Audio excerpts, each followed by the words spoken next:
main ကလေးတွေလေ့ကျင့်ခန်းလုပ်တဲ့အခါအလေးတွေမှာတဲ့အခါမှာယောက်ျားကြီးတွေလိုမျိုးဗလာကြီးတွေထွက်လာမှာလားမဆယ်တွေထွက်လာမှာလားဆိုတဲ့အကြောင်းဒီနေ့ sharing လုပ်ပေးမယ်အဲ့တော့ main ကလေးတော်တော်များများကလေ့ကျင့်ခန်းလုပ်ပြီးအလေးမပြီးလေ့ကျင့်ခန်းလုပ်ပြီးဆိုလို့ရှိရင်သူတို့ကအလေးမမှာအရင်ကြောက်ကြတယ်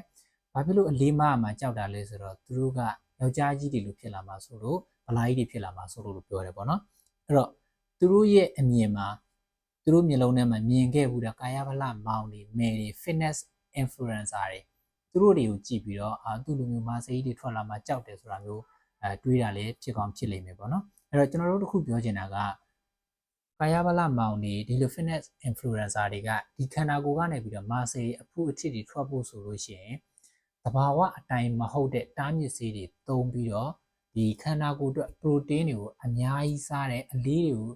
ဒီကိုယ်ခန္ဓာကိုယ် weight ထက်အများကြီးပိုသုံးပြီးတော့မှလေ့ကျင့်ခန်းတွေလုပ်ပြီးတော့စူးစမ်းထားရတာပေါ့နော်အဲ့တော့သဘာဝအတိုင်းကျွန်တော်တို့ရဲ့ခန္ဓာကိုယ်ကိုတိဆောက်မယ်ဆိုလို့ရှိရင်ဒီလိုကာယဗလမောင်တွေကာယဗလမဲတွေလိုမျိုး natural အတိုင်းဖြစ်လာဖို့ဆိုတာတော်တော်ကိုမှမလွယ်တဲ့ကိစ္စပါကျွန်တော်တို့ဒီ thermal fitness trainer တွေကျွန်တော်တို့ယောက်ျားလေးတွေတောင်မှပဲ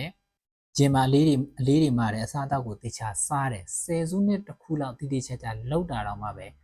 လူတစ်ယောက်က fit ဖြစ်တယ်ကြည်ကောင်းတယ်ဆိုတဲ့ခန္ဓာကိုယ်အနေထားလွဲပြီးတော့သဘာဝအတိုင်းနဲ့ပြန်ပွဲဝင်ကစားသမားတရားလိုမာစေးကြီးကြီးလာဖို့ခုနက